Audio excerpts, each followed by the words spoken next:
গো, এই পোস্টটা দেখেছো? কোনটা? দেখো কিভাবে ভাইরাল হচ্ছে। এই যে রাঘব চাড্ডা মহাশয় যে পোস্টটা করেছে, হ্যাঁ দেখেছি আমি। একদম আমাদের মনের কথা বলেছে। একদম একদম উচিত উচিত প্রশ্ন করেছেন একদম। আর এই মোবাইল রিচার্জের নামে যে প্রহসনগুলো চলছে, এগুলো এবার থেকে বন্ধ হওয়া প্রয়োজন। ঠিক এই প্রশ্নটাই সাংসদে তুলেছেন দিল্লির রাঘব চাড্ডা মহাশয়। আমাদের মোবাইল রিচার্জ শেষ হয়ে গেলে আউটগোয়িং কলটা বন্ধ হয়ে যায়, সেটা ঠিক আছে, সেটা মেনে নেওয়া যায়, কিন্তু তার সাথে ইনকামিং কলটাও কেন বন্ধ হয়ে যায়? এটা কি ঠিক? এটা কি মেনে নেওয়া যায়? আর এই ব্যাপারটা কিন্তু কয়েক বছর আগে পর্যন্তও ছিল না।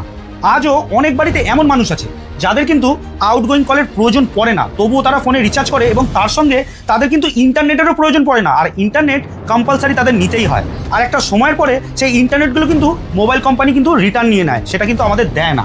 এমনিতেও মোবাইল রিচার্জের দাম বেড়েছে, তার সঙ্গে 30 দিনের জায়গায় এখন 28 দিন করে ভ্যালিডিটি দিচ্ছে, তার সঙ্গে ইনকামিং কলটাকেও বন্ধ করে দেওয়া হচ্ছে।